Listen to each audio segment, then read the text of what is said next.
বাঁকুড়া, এই নামটা শুনলেই প্রথমে যেটা মাথায় আসে সেটা হলো টেরাকোটার মন্দির।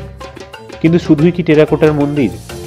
এছাড়াও আমাদের অজানা অনেক জায়গা পড়ে রয়েছে এই বাঁকুড়া জেলা জুড়ে।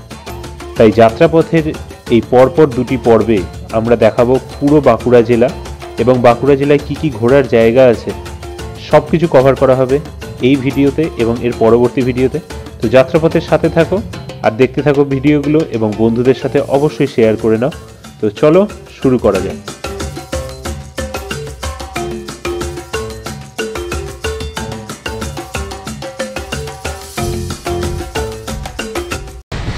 হ্যালো গাইজ, ওয়েলকাম টু যাত্রাপথে। তো আজকে আমরা চলে এসেছি শুশুনিয়ায়।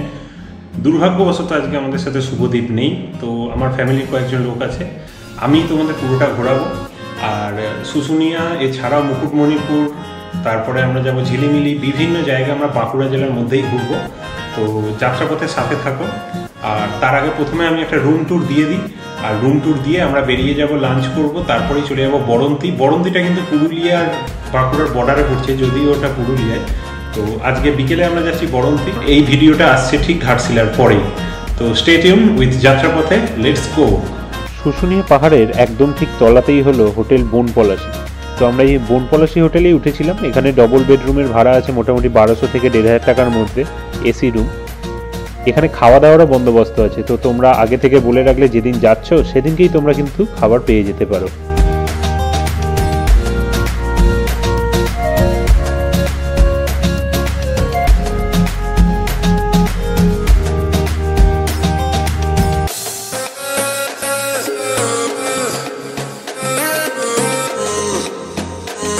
কখনো দুধারে ঘন জঙ্গল অথবা কখনো দুধারে মাটির বাড়ি, এর মধ্যে দিয়ে আমরা চললাম বরন্তি লেকের দিকে।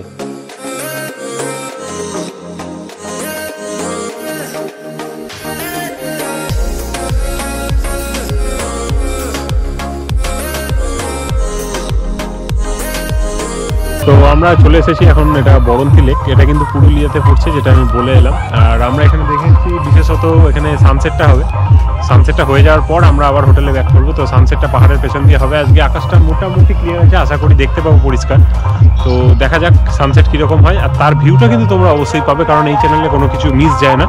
তো অবশ্যই চ্যানেলটা সাবস্ক্রাইব করো। আর অবশ্যই একটা মন খারাপ তো আছে, কারণ এবারে শুভদীপ আসতে পারেনি, আর একা একাই ওই জন্য সব কিছু চলছে। তো দেখতে থাকো সানসেট।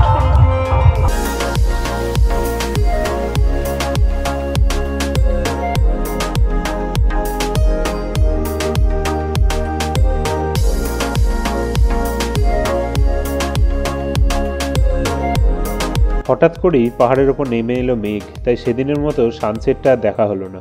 আমরা লেকের ধার ধরে চললাম লেকের উল্টো পাড়ে, এবং সেখানের দৃশ্য সত্যিই মনোরম।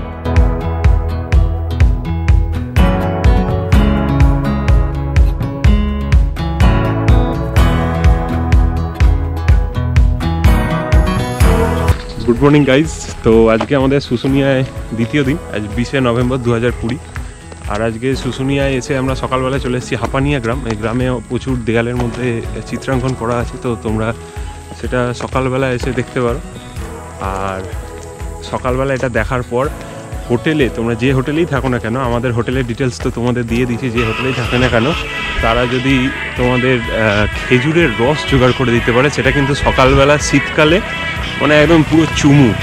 আর দেখতে পাচ্ছ এখানে খেজুর গাছ পুরো ভর্তি। তো আমি এটা কিন্তু সবাইকে সাজেস্ট করবো।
মনমুগ্ধ করা হাঁপানিয়া গ্রামের আবাস চিত্রাঙ্কন দেখার পর আমরা চললাম শুশুনিয়া পাহাড়ের দিকে।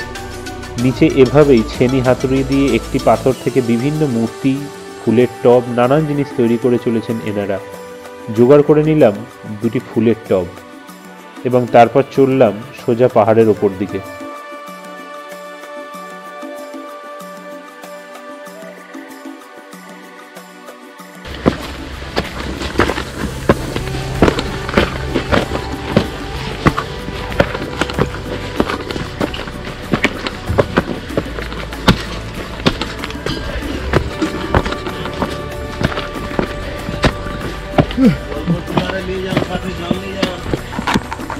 আমার পেছনে যে রাস্তাটা দেখছো এটা দিয়ে সোজা চলে যাচ্ছে শুশুনিয়া পাহাড়ের মাথার ওপর, কিন্তু এখানে রাস্তা এতটাই খারাপ, আমি প্রায় প্রথম চূড়াটা অবধি এসে তারপরে ছেড়ে দিলাম।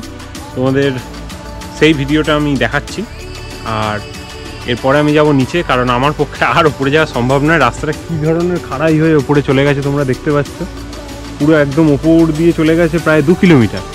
তো সুতরাং আর এখান থেকে পসিবল হচ্ছে না, একটু তাও ঘোরানো রাস্তা থাকলে সুবিধা হতো, কিন্তু মানে পুরোটা এরকম খাড়াই। আর নিচে নামার রাস্তাটাও দেখো, দেখো পুরো খাড়া এইভাবে নেমে গেছে একদম নিচের দিকে। আর আমি জানি না এখান দিয়ে নামতে গেলে অনেকেরই প্রবলেম হতে পারে, কারণ রাস্তায় বোল্ডার পড়ে আছে, পা স্লিপ করলে কিন্তু প্রবলেম।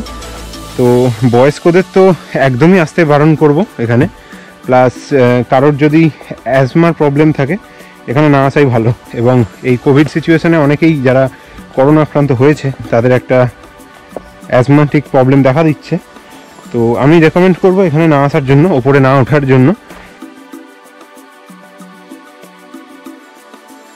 তো আমরা শুশুনিয়া থেকে মুকুটমণিপুর যাওয়ার পথে এখানে দেখলাম প্রচুর খেজুর গুড় তৈরি হচ্ছে, তো সেটাই তোমাদের দেখাচ্ছি। এখানের গন্ধটা কিন্তু ক্যামেরা স্মেলটা নেওয়া যাবে না, কিন্তু এখানে একদম দারুণ গন্ধ পাওয়া যাচ্ছে, তোমরা দেখতে পাচ্ছ।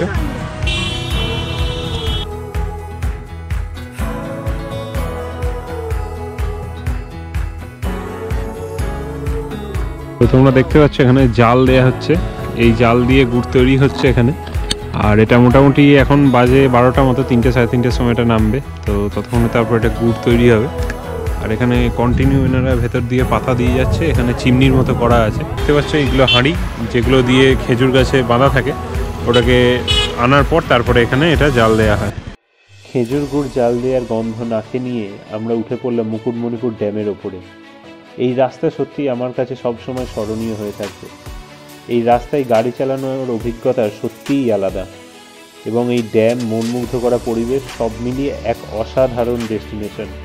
তো উইকেন্ডে এই ট্রিপ কিন্তু সবার জন্য একটা আনন্দের হয়ে উঠতেই পারে।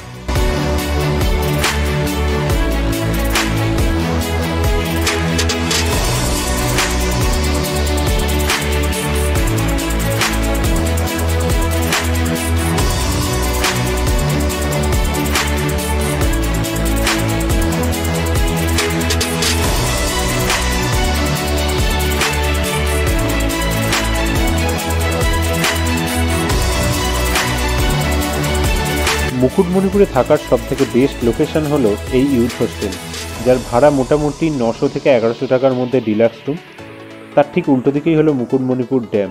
তো সকালবেলা এই দৃশ্য সত্যি উপভোগ করার মতো। মানে বোটে করে তোমরা ঘুরতে পারো, যেটা হচ্ছে 600 টাকা সামনে একটা রাউন্ড দেওয়া হবে, 1200 টাকা হচ্ছে সোজা এখানে যাবে হলো একদম ডিয়ার পার্ক, ওখানে ঘোরাবে, ওখানে টোটোয় করে ঘুরতে হয়। আমরা ওটা যাচ্ছি না এখন, অনেকটা বিকেল হয়ে এসছে তাই। আর 1500 টাকা হলো ড্যামটা এই সাইডটা ঘোরাবে, প্লাস ওই ডিয়ার পার্ক ঘোরাবে, তো তোমরা ওটা কিন্তু করতেই পারো।